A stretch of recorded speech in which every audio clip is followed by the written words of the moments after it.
नमस्कार विद्यार्थी मित्रांनो, स्वागत आहे तुमचं सर्वांचं पुन्हा एकदा आपल्या यूट्यूब चॅनल ॲग्री गँगमध्ये. तर विद्यार्थी मित्रांनो, आजच्या व्हिडिओमध्ये मी तुम्हाला सांगणार आहे कॉलेज ट्रान्सफरचा फॉर्म कसा फिलअप करायचा. आता कॉलेज ट्रान्सफरचा फॉर्म फिलअप करत असताना दोन प्रकारचे फॉर्म असतात. एक असतो इंटर युनिव्हर्सिटीचा आणि एक असतो इंटर कॉलेजचा. तर दोन्ही प्रकारचे फॉर्म कसे फिलअप करायचे ते सर्व मी तुम्हाला आजच्या व्हिडिओमध्ये डिटेलमध्ये सांगणार आहे. तर व्हिडिओला सुरुवातीपासून शेवटपर्यंत नक्की बघा आणि व्हिडिओला आपल्या मित्रांसोबत शेअर करा जे ट्रान्सफर करण्यासाठी इच्छुक आहेत अशा विद्यार्थ्यांसोबत. तर विद्यार्थी मित्रांनो, आता ट्रान्सफर फॉर्म फिलअप करताना फक्त फॉर्मच नाही तर त्यासोबत काही अदर डॉक्युमेंट पण लागतात, जसे की तुमचं ग्रेड कार्ड फर्स्ट सेमचं, किंवा जर 5व्या सेमला करताय तर 3 सेमचं तुमचं ग्रेड कार्ड लागतं. तर ते ग्रेड कार्डसुद्धा तुम्हाला ट्रान्सफर फॉर्मसोबत द्यावं लागतं. आणि पेमेंट जे करता तुम्ही ट्रान्सफरसाठी, तर आता इंटर कॉलेजसाठी ₹500 फी असते आणि इंटर युनिव्हर्सिटीसाठी ₹1000 फी असते. तर त्या फीस तुम्ही जी पे करता तिचं प्रूफ दाखवण्यासाठी तुम्हाला आता राहुरी विद्यापीठात आणि परभणी विद्यापीठात जर QR कोड असतो तर त्या QR कोडला तुम्ही पेमेंट केल्यानंतर तुमचं जे पेमेंटचं रिसिप्ट जनरेट होतं त्याचा तुम्हाला एक इमेज म्हणजेच झेरॉक्स तुम्ही देऊ शकता. आणि PDKV युनिव्हर्सिटीमध्ये तुम्हाला आता तुम्ही स्क्रीनवर बघू शकता एक डिमांड ड्राफ्ट असतो. अशा प्रकारे तुम्हाला डिमांड ड्राफ्ट बनवावा लागतो युनिव्हर्सिटीच्या सहाय्यक कुलसचिव यांच्या नावावर, आणि त्यांना तो डिमांड ड्राफ्ट शेअर करावा लागतो त्या अमाऊंटचा, आणि तोच डिमांड ड्राफ्ट तुम्हाला अटॅच करावा लागतो ट्रान्सफर फॉर्मसोबत.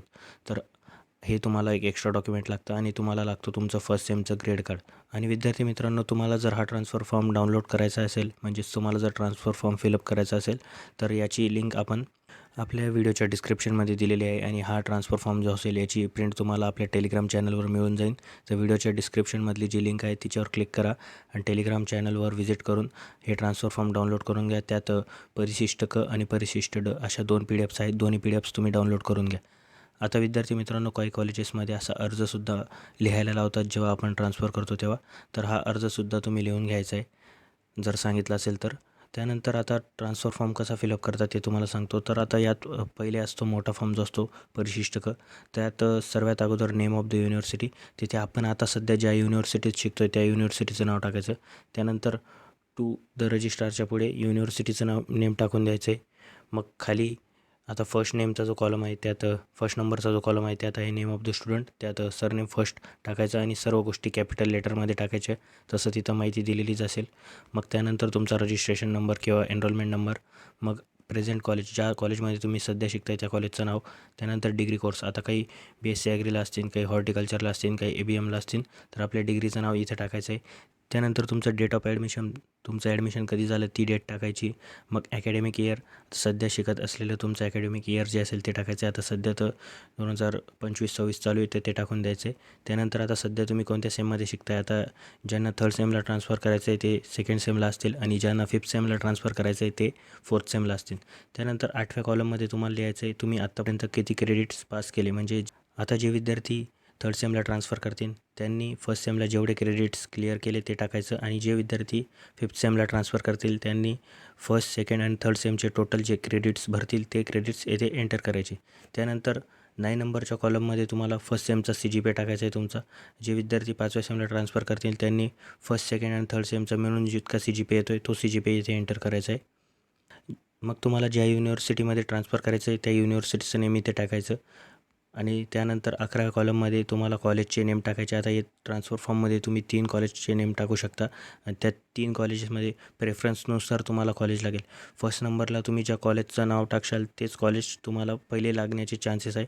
ते जर नाही लागलं तर तुम्हाला दुसरं कॉलेज लागेल. म्हणून जे तुम्ही कॉलेजचे नेम्स टाकशाल ट्रान्सफर फॉर्ममध्ये ते सिक्वेन्समध्ये नीट टाका. म्हणजे जे तुम्हाला कॉलेज जास्त आवडतं आहे त्या कॉलेजचं नावच पहिले टाका, दुसऱ्या नंबरला मग दुसऱ्या कॉलेजचे नाव टाका. म्हणजे तुम्हाला प्रेफरन्सनुसारच कॉलेज लागणार आहे. त्यानंतर ट्रान्सफरसाठी जे रिझन असेल ते तुमचं लिहून द्यायचं इथं. मग आता तुमचा DDचा नंबर, आता येथे डिमांड ड्राफ्ट थ्रू आपण पेमेंट करतो PDKV युनिव्हर्सिटीत म्हणून तो नंबर आहे. बाकी अदर युनिव्हर्सिटीमध्ये तुमचा जो पेमेंटचा UTR नंबर असतो तो सुद्धा तुम्ही टाकू शकता. त्यानंतर पेमेंटची डेट येथे टाकून द्यायची. मग कुठे तुम्ही हा फॉर्म फिलअप करताय, आता हा कॉलेजचं ज्या ठिकाणी त्या कॉलेजचं गावाचं नाव टाकलेलं आहे, त्यानंतर तेव्हाची तारीख, मग स्टुडंट सिग्नेचर, आणि मग तुमचे जे कॉलेजमधले काउन्सिलर किंवा ॲडवायझर असतील त्यांची तुम्ही साईन घेऊन घ्यायची. मग यात पार्ट 1B मध्ये असतं no objection certificate of parent. तर ते आपले पॅरेंट्सचे सिग्नेचर लागतं यात, तर ते आपल्याला फिलअप करून घ्यायचं. इथे आपलं नाव टाकायचं कॉलेजचं, मग कॉलेजचं प्लेस आणि ते, त्यानंतर तुमच्या वडिलांची किंवा आईची सिग्नेचर आणि त्यांचा कॉन्टॅक्ट नंबर इथे राईट करून द्यायचा आहे. सेम गोष्ट मराठीमध्ये सुद्धा असते, दोन्ही लँग्वेजमध्ये हे करून द्यायचं. त्यानंतर नो ऑब्जेक्शन सर्टिफिकेट तुमच्या कॉलेजकडनं, तर हे आपले कॉलेजचे प्रिन्सिपल यावर साईन करतील. तर त्यात एक सील लागतो कॉलेजचा आणि प्रिन्सिपलची सिग्नेचर लागते आणि स्टॅम्प लागतो, तर ते कॉलेजवाले करूनच घेतील. त्यात फक्त आपलं नेम टाकावं लागेल इथे, certified that this college has no objection if miss and mistress जे असेल ते has to transfer the applied college, असं तुमचं नो ऑब्जेक्शन सर्टिफिकेट असेल. त्यानंतर पार्ट 3 असतो. तर पार्ट 3मध्ये तुम्हाला रजिस्ट्रारच्या पुढे ज्या युनिव्हर्सिटीत जायचं आहे त्या युनिव्हर्सिटीचं नेम लिहायचं. आता हे इंटर कॉलेज ट्रान्सफरचा फॉर्म आहे म्हणून त्याच युनिव्हर्सिटीचं नेम येते येतं आहे. मग त्यानंतर इथे लिहायचं तुम्हाला कोणत्या सेमला ट्रान्सफर करायचं आहे ते लिहायचं. मग तुमची डिग्री काय ते लिहायची. त्यानंतर तुमचं करंट कॉलेज कोणतं आहे ते लिहायचं आहे आणि त्या कॉलेजचं युनिव्हर्सिटी कोणतं आहे ते लिहायचं आहे. त्यानंतर तुम्हाला कोणत्या सेमला ट्रान्सफर करायचं आहे ते इथे राईट करायचे. आता सध्याचं आता तुम्हाला कोणत्या अकॅडमिक इयरमध्ये ट्रान्सफर करायचं आहे ते लिहावं लागेल. तर आता तुम्ही येथे लिहाल 2026-27. आता पहिले तुम्ही लिहिलं करंट अकॅडमिक इयरमध्ये 2025-26, तर याचे तुम्हाला 26-27 लिहायचे. त्यानंतर अकॅडमिक ट्रान्सफरचं रिझन. मग बीमध्ये तुम्हाला लिहायचं प्रेफरन्स, कॉलेजचा प्रेफरन्स लिहायचा. आता तुम्ही येथे विद्यार्थ्यांनी एकच कॉलेज टाकलेलं आहे, तुम्हाला जितके 3 कॉलेज टाकू शकता तुम्ही, तर त्या 3 कॉलेजेसचे नाव तुम्ही प्रेफरन्सनुसार येथे राईट करायचे. त्यानंतर खाली प्लेस आणि डेट, मग तुमची सिग्नेचर. त्यानंतर पार्ट 4 असतो नो ऑब्जेक्शन सर्टिफिकेट. हे युनिव्हर्सिटीचं नो ऑब्जेक्शन सर्टिफिकेट असतं. त्यात तुमचं नेम लिहायचं येते. नेमनंतर तुमचा रजिस्ट्रेशन नंबर, तुम्ही आता कोणत्या सेमला शिकताय ते सेम, मग तुमचं डिग्रीचं नाव आणि कोणतं कॉलेजमध्ये आहे त्या कॉलेजचे नाव. त्यानंतर तुम्ही कोणत्या युनिव्हर्सिटीच्या कॉलेजेसमध्ये जाण्यासाठी इच्छुक आहेत त्या युनिव्हर्सिटीचं येथे नाव टाकायचं आहे. तर इथे PDK युनिव्हर्सिटीचं नाव टाकलेलं आहे कारण हे इंटर कॉलेज ट्रान्सफर आहे. आणि कोणत्या सेमला जात आहे तर 3rd सेमला, आणि कोणत्या अकॅडमिक इयरला तर त्या अकॅडमिक इयरचं इथे नाव आहे. अशा प्रकारे तुमचा जो परिशिष्ट C म्हणजेच ॲनेक्स्चर Cचा जो फॉर्म असतो तो असतो. त्यानंतर आता एक दुसरा शॉर्ट फॉर्म असतो सिंगल पेजचा, तो असतो परिशिष्ट D. यात तुम्हाला तुमचं नेम, मग रजिस्ट्रेशन नंबर, तुमचं नाव आणि कोणत्या सत्रात ट्रान्सफर करायचं ते, आणि त्यात तुम्हाला फर्स्ट सेमचा म्हणजेच तुमचे आत्तापर्यंत जे CGPA असेल ते 3rd सेमला ट्रान्सफर करायचं आहे तर फर्स्ट सेमचा, आणि तुमचा जर विषय बॅक असेल तर ते येथे लिहायचे. पण जे विद्यार्थी बॅक असतात त्यांचा ट्रान्सफरच होत नाही, त्यामुळे हे जे कॉलम असेल हे तुमचं नीलच असलं पाहिजे. त्यानंतर कोणत्या कॉलेजला जायचं आहे त्या कॉलेजचं नाव टाकायचं, ट्रान्सफरचं रिझन टाकायचं, आणि यात तुम्हाला 9व्या पॉईंटमध्ये लिहायचं आहे तुमच्या कॉलेजचं तुम्हाला NOC आहे का तर आहे लिहायचं आहे. आणि मग लिहायचं आहे, मग 10th नंबरच्या कॉलममध्ये तुम्हाला युनिव्हर्सिटीचं न हरकत प्रमाणपत्र आहे का नाही तर त्यात आहे लिहायचं आहे. मग हे झाल्यानंतर येथे तुम्हाला तुमची साईन करायची आणि हे तुमचा फॉर्म फिलअप होऊन जाईल ट्रान्सफरचा. त्यासोबत तुम्हाला असा तुमचा जो ग्रेड कार्ड असेल तो जोडून द्यायचा आहे.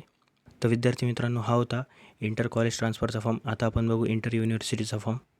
तर विद्यार्थी मित्रांनो, आता तुम्ही स्क्रीनवर बघू शकता हा आहे इंटर युनिव्हर्सिटी ट्रान्सफरचा फॉर्म. त्यात आता या विद्यार्थ्यांनी परभणी युनिव्हर्सिटीमधनं PDKV युनिव्हर्सिटीला ट्रान्सफर केलं होतं.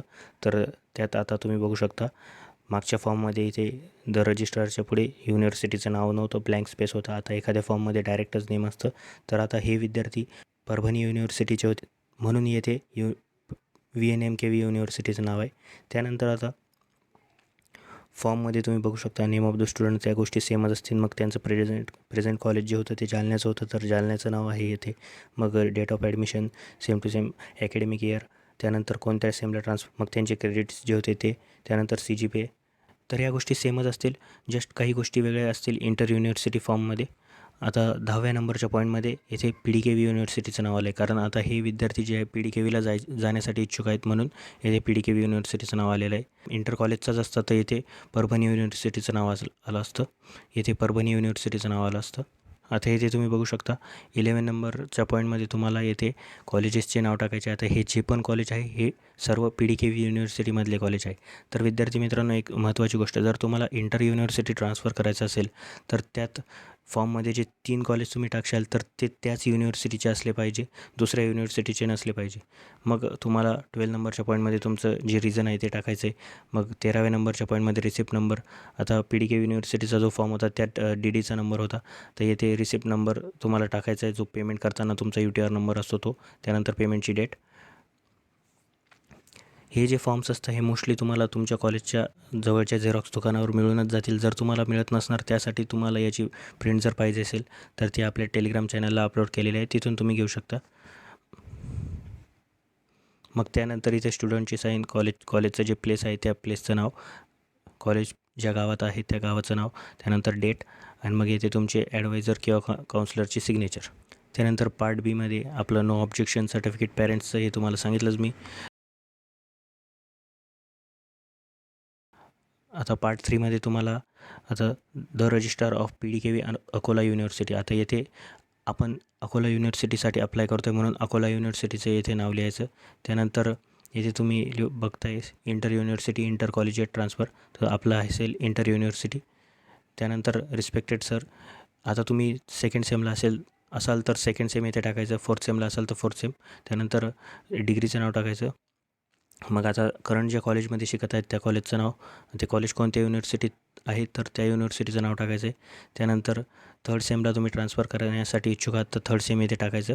आणि ॲकॅडमिक इयर जे असेल, आता सध्या तर तुमचं ज्या ॲकॅडमिक इयरला तुम्ही इच्छुक आहात तर ते ॲकॅडमिक इयर असेल 2026-27. त्यानंतर रिझन फॉर ट्रान्सफरमध्ये तुमचं जे असेल ते रिझन टाकून द्यायचं आहे. त्यानंतर जे तुम्ही कॉलेजेस टाकणार आहात ट्रान्सफरसाठी, ज्या कॉलेज तुम्हाला टाकायचे ते कॉलेजेसचे नेम टाकायचे. आणि शक्य होईल आणि विद्यार्थी मित्रांनो, कॉलेजचे नेम टाकत असताना तेथे कॉलेजचा जो कोड असतो तो कोडसुद्धा टाका. म्हणजे ॲडमिशनच्या वेळेस आपण जो कॉलेज कोड टाकला होता तो कोड टाका. एखाद्याच विद्यार्थी कॉलेजचं नाव चुकवता तर ते नाव चुकीचं झाल्यामुळे त्यांना समजत नाही. त्यामुळे जर कॉलेज कोड तिथे टाकलेला असेल तर ते फायदेशीर असेल तुम्हाला. आणि कॉलेज कोड बरोबरच टाका, चुकीच्या कॉलेजचा कॉलेज कोड टाकू नका. त्यानंतर टाकायचं आहे. त्यानंतर पार्ट 4मध्ये तुम्हाला नो ऑब्जेक्शन सर्टिफिकेटमध्ये तुमचं नाव, तुम्ही करंट सेममध्ये जे शिकताय त्या सेमचं नाव, मग डिग्रीचं नाव, त्यानंतर सध्याच्या कॉलेजचं नाव, आणि कोणत्या कॉलेजेसमध्ये जायचं आहे तर त्या युनिव्हर्सिटीचं नाव टाकून द्यायचं इथे. Any of the colleges of the PDKV Akola university. त्यानंतर कोणत्या ॲकॅडमिक इयरला जायचं ते टाकून द्यायचं आणि कोणत्या सेमला जायचं ते टाकून द्यायचे. हे टाकल्यानंतर खाली आपले जे डॉक्युमेंट्स आहेत ते अपलोड फॉर्म झाला. त्यानंतर परिशिष्ट डचा फॉर्म असेल तो तुम्हाला दाखवलाच मी तिथे इंटर कॉलेजच्या फॉर्ममध्ये, तर तसाच येथेसुद्धा फॉर्म असेल. सेम टू सेम गोष्टी असतात, जस्ट काही गोष्टी चेंज होतील, छोट्या बारीक गोष्टी. तर त्या नीट फॉर्म फिलअप करा, फॉर्म चुकला नाही पाहिजे तुमचा. त्यानंतर आपला ग्रेड कार्ड टाकून द्यायचं. इथे ग्रेड कार्ड टाकल्यानंतर हे आता परभणी युनिव्हर्सिटीला हे पेमेंट केलं होतं म्हणून येथे आता पेमेंटचा स्क्रीनशॉट आहे. अकोला युनिव्हर्सिटीचं जर असतं तर येथे डिमांड ड्राफ्ट असतं. अशा प्रकारे तुम्हाला इंटर युनिव्हर्सिटीचा फॉर्म फिलअप करायचा आहे आणि इंटर कॉलेजचा फॉर्म पण अशा प्रकारे फिलअप करायचा आहे विद्यार्थी मित्रांनो. तर यात काही डाऊट असेल तर तुम्ही कमेंटमध्ये विचारू शकता.